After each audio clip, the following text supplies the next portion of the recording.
everybody. So this is my run-through test presentation for CEL 580. My unit 1 would be on foot and toe evaluations. So ideally my class time would probably be like an hour and 15 minutes. So I would cover the entire foot, everything from bones to muscles to ligaments. But right now, since I only got about 15 minutes, 15 to 20 minutes with this recording, I'm going to stick solely to kind of the beginning basics of the foot, which would be the bony anatomy. So to start off with my presentation, I'm going to show you guys a video of a foot injury.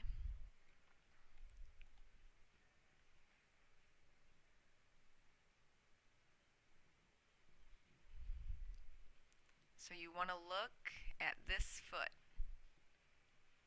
right there.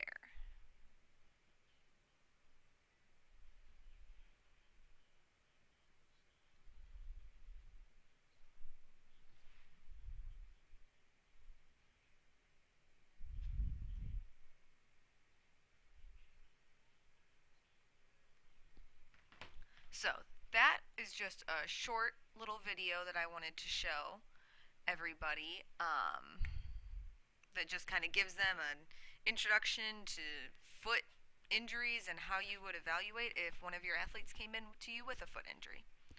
So I'd like to start off the session by just asking everyone if you yourself have ever had a foot injury. So you can go under the My Mood button and you can give me a hand raise or a yes. And if you haven't, you can give me a no. So I'm going to raise my hand because I have had a couple foot injuries in the past.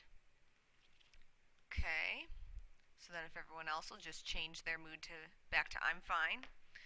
So depending on who's in the class, we could see how many people have had foot injuries and who hasn't. Over in the chat box, you guys can talk about your different injuries if you want. So those of you that have had foot injuries, as you know, it's very painful to really do anything because your foot is the base of your entire body. There's a lot that goes into it, in the bones and the muscles and the ligaments.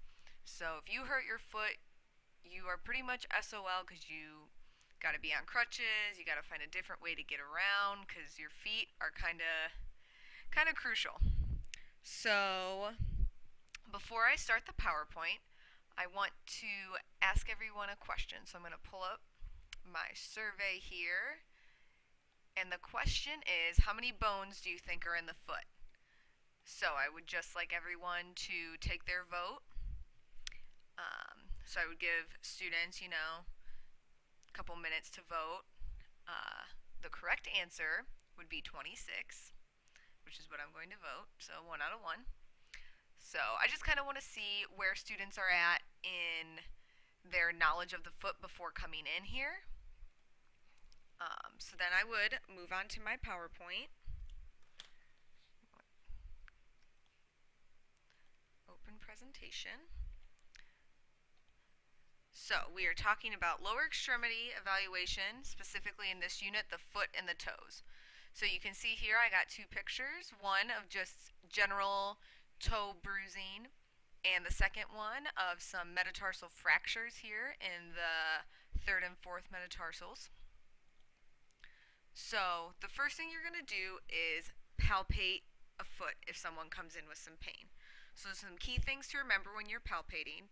You want to palpate the whole area or the muscle. You don't just want to point and be very general. You want to palpate the whole area. If you are looking at the metatarsal bone, which you can see right here in that first picture, you want to make sure you palpate the whole length of the bone, not just up here. So if you were palpating these broken areas, down here, when you palpate might not hurt, so you might think they're fine. That's why you need to palpate the whole area, because this is going to light them up with pain right there. So you want to make sure you palpate the whole area. Make sure you use medium to pretty hard pressure. You don't want to make it feel like you're giving them a foot massage, because then nothing will hurt. So make sure you're using a good amount of pressure, and make sure the athlete knows kind of what finger you're using to palpate. If I got my whole hand on their foot like this guy does, Is there pain where my thumb is? Is there pain where my knuckle is or where my finger is? So be sure you specify, does this hurt where my thumb is at? And if they say no, maybe does it hurt where my finger's at? So just make sure you're specific with the athlete, because sometimes it could hurt, but not necessarily what you're palpating. So then you can get into the bony palpations of the foot. So we're going to start with the toes. You got 5 toes. The first one being your big toe or the hallucis. So this one only has a distal and a proximal phalanx, which distal obviously means further away, proximal means closer, so you're always going towards the core of the body. Toes 2 through 5 all have distal, middle, and proximal phalanges. So middle obviously is in the middle, distal and proximal again. Toes 1 through 5 all have a metatarsal right here. Metatarsal 1, 2, 3, 4, 5. And then something that we'll probably look at in the ligament section more is all the different joints in the toe. So the big toe has 2 joints, whereas toes 2 through 5 have 1, 2, 3 different joints. Okay? Next, you would palpate the tarsal bones of the foot, which are all these bones down here. So you got the 3 cuneiforms, the medial, intermediate, and lateral. Medial always being towards the midline of the body, which divides the body in half, kind of going from the nose to the belly button straight down. That's the midline. And then you have the intermediate and the lateral, which would obviously be more towards the outside. The cuboid is the most lateral tarsal bone that you have. It kind of sits between that 4th and 5th metatarsal.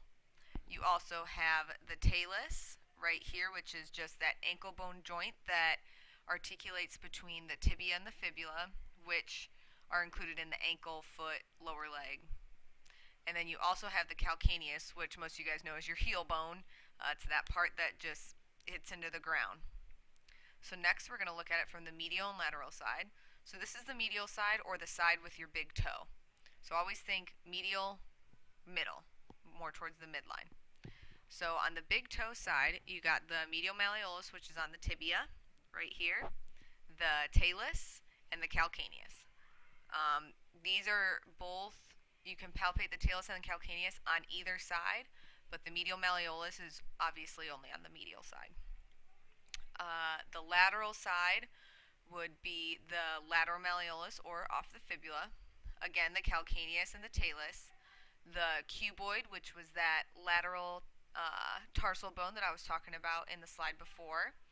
And that is right at the base of the 5th, which is an important area because the perineal muscles that you guys will learn about when we're talking in the foot and the ankle later on, a lot of them insert here or around this area. So an inversion ankle sprain a lot of times can cause what is called a Jones fracture, which is where this little bit of bone chips off, and that requires surgery and a cast or a boot and a lot of rest time.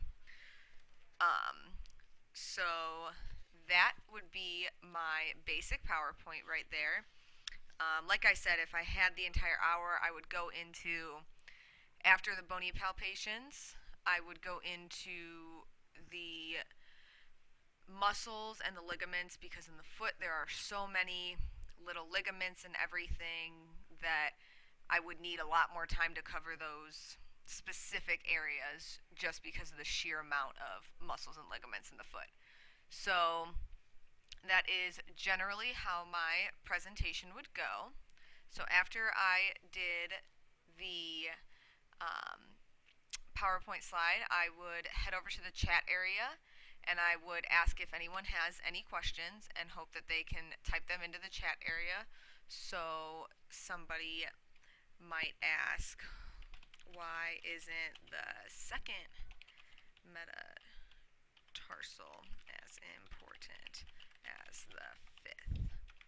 So since I did hit on the 5th metatarsal, somebody might ask, well, why isn't the second as important? And I could answer back as the instructor via the microphone and say,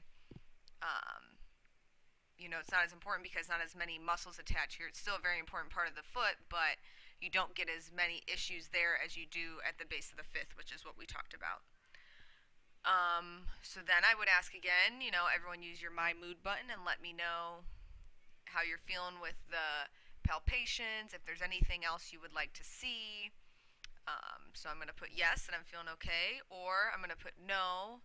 And over in the chat box, I might ask, I would like to see a video of someone palpating the foot. So that is, the foot. So that is something that if students ask that, I would have some videos on standby to help show them. I would pull up a couple different palpation videos, a couple different slides like the first one here, or the second one here, that shows where you are palpating. So kind of on an actual human foot, that there's about the fifth metatarsal or base of the fifth, the big cuboid, the lateral tarsal bone that I was talking about, navicular, the first cuneiform. All those bones right in there, I would show real life versions of that. So then I would open my poll again and then ask everyone, now how many bones do you think there are on the foot, that we've gone through the presentation, and see if hopefully everyone changes their answer if they were counting correctly. So again, 26 would be the right vote, and I would just kind of see how many people were paying attention and see what people thought. And then that would conclude my bony palpations meeting. Again, I would, do muscles and ligaments if I had the time, but other than that, that would conclude my meeting.